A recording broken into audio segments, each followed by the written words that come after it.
नमस्कार। आप देख रहे हैं शगुन टीवी और मैं आपके साथ संदीप।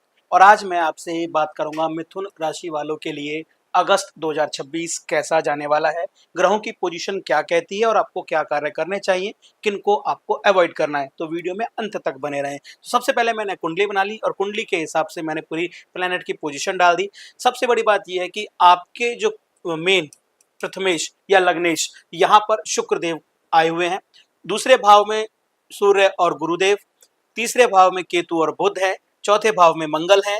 और इस तरफ मैं चलता हूं तो राहु आपके 9th हाउस में है और 10th हाउस में शनिदेव हैं। अब ये आपके जीवन में क्या प्रभाव डाल रहे हैं, इस महीने आपको क्या क्या अवॉइड करना है, इसके बारे में हम लोग जानकारी प्राप्त करते हैं। तो सबसे पहले मैं बात कर रहा हूँ आपके खुद के आपके बारे में। यहाँ पर शुक्रदेव आए हुए हैं। शुक्रदेव के आने से आपको क्या क्या प्रभाव पड़ने वाला है, आपके व्यक्तित्व में निखार आने वाला है, क्योंकि शुक्र को लग्जीरियस गॉड कहा जाता है। जो चीजें होती हैं, अच्छा दूसरा आपके ना प्रेम संबंध भी इस महीने हो सकता है कि प्रगाढ़ हो। अगर आपसे किसी को प्रेम है तो आगे की बात भी आप कर सकते हैं। नए वस्त्र, नए सौंदर्य के साधन आप खरीद सकते हैं। आपको लगता है कि बहुत सारी चीजें खरीदनी है तो वो योग बन रहे हैं, क्योंकि शुक्र हमेशा कला, संगीत और अभिनय इस तरह की चीजों में होता है। तो नए नए क्रिएट आप अपने आप को कर सकते हैं, नए तरीके से सौंदर्य के साधन आप खरीद सकते हैं, विलासिता पर आप थोड़ा सा खर्च कर सकते हैं।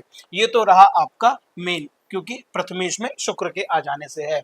बुध आपके स्वामी ग्रह हैं और वायु तत्व आपकी राशि है। कुछ अलग हो सकता है आपके डेट ऑफ बर्थ और प्लेस ऑफ बर्थ के हिसाब से मैं बात करूंगा तो थोड़ा सा अलग हो सकता है, लेकिन कॉमन फैक्टर यही है। अगस्त के हिसाब से प्लैनेट की पोजीशन यही है, तो कॉमन फैक्टर यही है।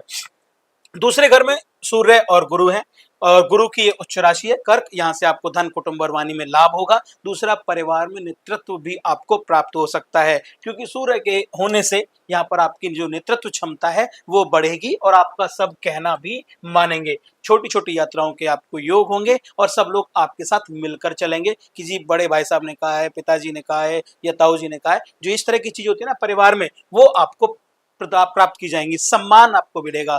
ये चीजें यहाँ सेकंड हाउस में होने से हो रहा है। अच्छा, अब मैं बात कर रहा हूँ थर्ड हाउस की। थर्ड हाउस में बुध है और केतु है। अच्छा, थर्ड हाउस बुध जो आपके खुद के जो स्वामी ग्रह हैं, जो प्लेनेट लॉर्ड कहते हैं, वो आप तीसरे घर में है। यहाँ से आपको क्या क्या मिलने वाला है, क्या आप पर प्रभाव पड़ने वाला है, ये मैं बता दूं।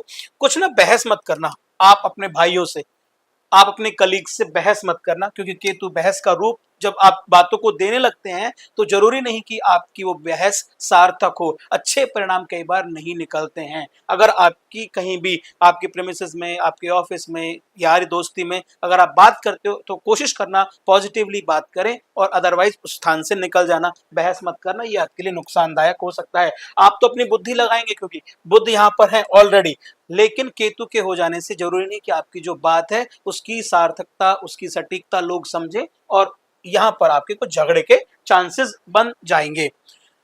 तो बस मेरी आपसे यही रिक्वेस्ट रहेगी कि बहसबाजी में ना पड़े, आगे निकल जाएं। चंद्रमा हमेशा प्लैनेट की पोजीशन के हिसाब से गोचर करता रहता है और मन में उतार चढ़ाव और भावनात्मक संवेदनाएं, इस तरह की चीजें आपको देता रहता है। मन में हमेशा डिलेमा की स्थिति जो होती है वो चंद्रमा के कारण ही पैदा होती है। अब मैं बात कर रहा हूँ यहाँ मंगल देव की। मंगल देव से क्या क्या प्रभाव आपके जीवन में आने वाला है। चौथे भाव में मंगल देव यहाँ बैठे हुए हैं। पूरे अगस्त के महीने में मंगल देव मिथुन राशि वालों के लिए क्या क्या प्रभाव दे रहे हैं। कुछ कार्य आप सक्रियता के साथ करेंगे। जैसा पिछली बार मैं बता रहा था कि भाई आपको अगर घर खरीदने में दिक्कत आ रही है तो ना खरीदे, प्रॉपर्टी के संयोग बनेंगे ना करें। लेकिन यहाँ पर मंगल है, यानी मिथुन राशि वालों के लिए यहाँ पर मंगल ही मंगल है। मंगल के आ जाने से आपको सक्रियता बढ़ जाएगी प्रॉपर्टी लेने की। लेकिन माता की जो सेहत है उसका आपको ध्यान रखना चाहिए। माता की सेहत में हो सकता है कुछ आप ऊंच नीच की बात यहाँ पर देखने को मिलती है। और जो पारिवारिक संपत्ति वाले मसले हैं उन पर आप योजना बना सकते हैं, वहां भी आपका मंगल ही मंगल है। बस थोड़ा सा माता के स्वास्थ्य की आप ध्यान रखें।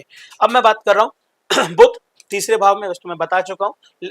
आगे ये गुरु की बात, गुरु यहाँ है, गुरु दूसरे भाव में है और दूसरे भाव में धन संचय के योग बनाएंगे, परिवार में सुख और प्रभावशाली आपका व्यक्तित्व बनाएंगे। और ये रहा शनि। अब शनि शनि की पोजीशन है आपके 10th हाउस में। 10th हाउस में करियर और नई जिम्मेदारियों का दबाव शनि बना देते हैं। दूसरा, प्रमोशन में अगर देरी हो का भी ये भाव बनाते हैं। अप्रैल में प्रमोशन हो रहा होगा आपको, तो पता लगा जी अगले जाके 6 महीने बाद, 5 महीने बाद, तो ये जो योग बनाता है, विलंबता जो आती है शनि के यहाँ होने से होती है। लेकिन एक बात तो है, धैर्य का आपको अच्छा फल मिलेगा, अच्छा मेहनत का फल मिलेगा, धैर्य का फल मिलेगा।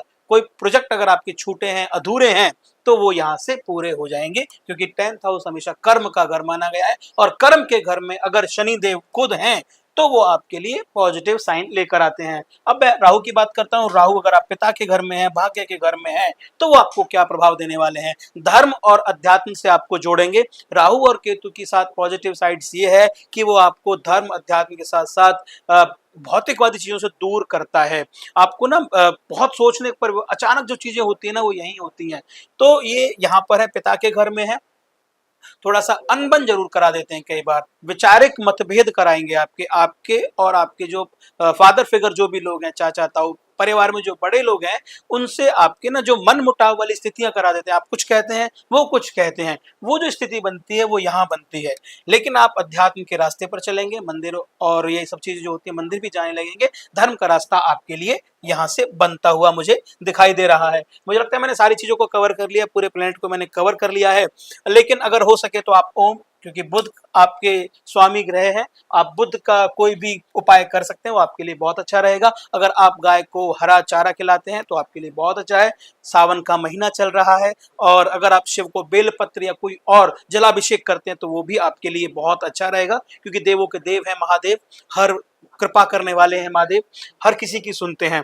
तो 2026 में अगस्त का महीना, मैं एक बार पूरा सार बताता हूँ, विस्तार तो मैं बता चुका हूँ, लेकिन थोड़ा सा सार अगर मैं बात करूँ तो आर्थिक मजबूती यहाँ प्राप्त होगी, व्यक्तित्व में निखार, आपको मैं बता रहा था व्यक्तित्व में निखार होगा, और दूसरा करियर में धीरे धीरे शनि के यहाँ आ जाने से धीरे धीरे प्रगति की प्राप्ति होगी।